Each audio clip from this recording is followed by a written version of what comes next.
Welcome to Key Talking Points. The podcast that makes learning effortless.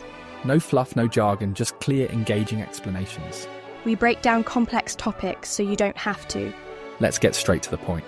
Visit keytalkingpoints.com for more. Right, let me paint you a picture. It's a couple of weeks before the university finals and everyone's frantically trying to catch up. I remember one specific night, staring at a mountain of notes I hadn't touched in weeks and thinking to myself, well, this is fine, I'll just power through tonight. Needless to say, it was absolute chaos. But you know what? Back then, I didn't even realise I was procrastinating. I just thought, well, this is just how I work best. Oh, I've been there too. You convince yourself you've got loads of time until suddenly... Exactly.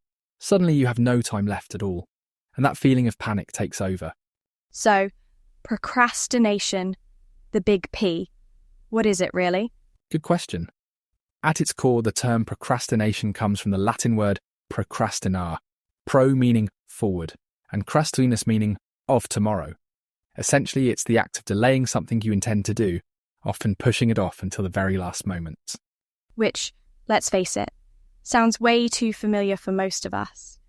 Yes, and it's interesting how it's not just about putting things off, but more about why we do it. Procrastination often happens because we're feeling overwhelmed or anxious about a task.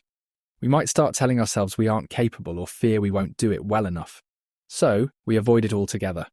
And, guilt starts creeping in, doesn't it? Like, you know you should be doing something productive, but instead, you're probably scrolling through cat memes or reorganising your spice rack. Exactly. There's this emotional loop. Low self-esteem, guilt, and even perfectionism come into play. People think, if I can't do it perfectly, I don't want to do it at all. Psychologically, it becomes this vicious cycle of avoidance that just keeps feeding itself. Ah, the perfectionism trap. So, procrastination is really more than just being lazy, right? Absolutely. It's not about laziness at all. It's rooted in deeper psychological patterns, emotions, and sometimes even our upbringing or expectations we've set for ourselves.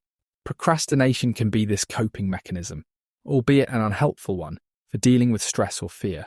Huh. So it's kind of like your brain tricks you into thinking you're avoiding stress, but really you're making it worse. Spot on. And that's the irony of it. The more you delay, the more anxious you get as the deadline looms larger.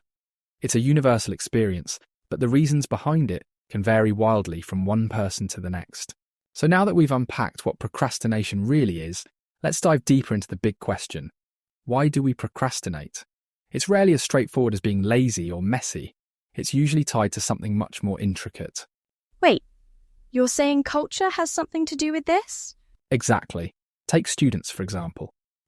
In Western cultures, academic procrastination often stems from fear of failure or doing worse than before. But in non-Western cultures, students might procrastinate because they're worried about how they'll appear to their peers.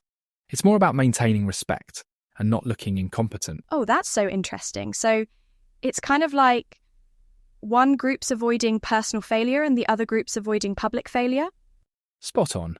And even how time is viewed plays a role.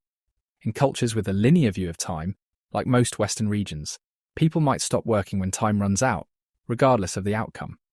But in more multi-active time cultures, accuracy takes precedence, even if it means missing a deadline. Huh. So procrastination isn't just a bad habit. It's tied to how we're wired socially and culturally. That's kind of mind-blowing. It is. But now let's zoom in on what's happening in the brain. Procrastination isn't entirely psychological. There's a biological angle as well. Research shows it's linked to cognitive impairments in the prefrontal cortex, which is the part of the brain that controls planning and impulse management. Oh, so it's like your brain's executive office is just clocking out early. Ha! In a way, yes. And when that executive office isn't functioning at full capacity, it can lead to issues like poor organisation and increased distractibility, which only fuel procrastination further. And let's not forget the mental health angle. Studies link this behaviour to anxiety, depression, and even physical health issues over time. Right, because putting things off doesn't make the stress go away. It just piles up. It's like adding bricks to an already crumbling wall. Exactly. And it's shockingly common.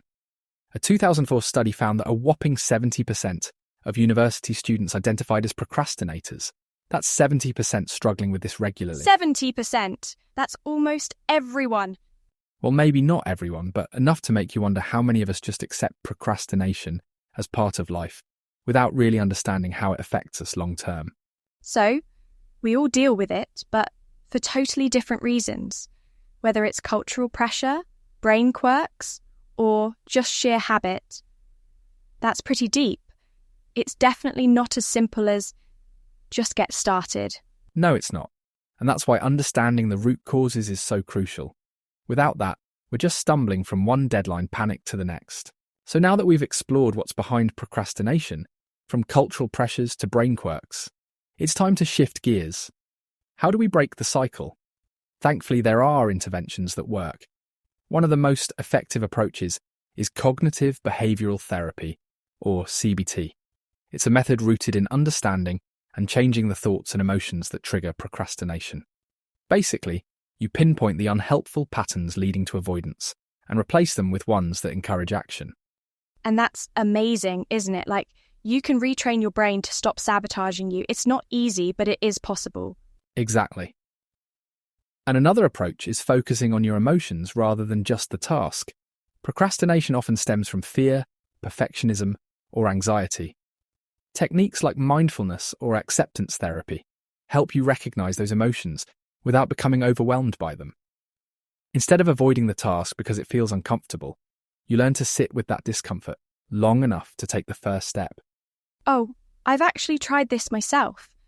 For me, it was all about starting small, you know? Like, I'd look at my to-do list and it felt massive. So I'd just focus on completing one tiny thing, just to get the ball rolling. And weirdly enough, that one little step would usually lead to more momentum. Absolutely, starting small is key. It's what some experts call chunking. You break daunting tasks into manageable bits so they don't seem quite so overwhelming.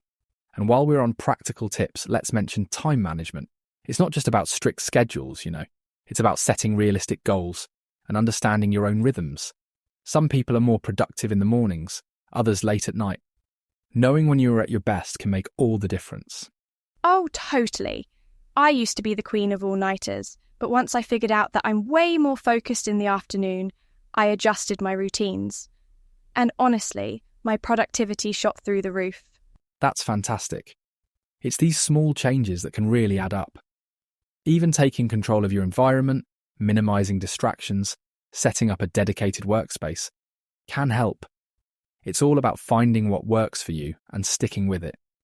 And let's not forget about compassion, right?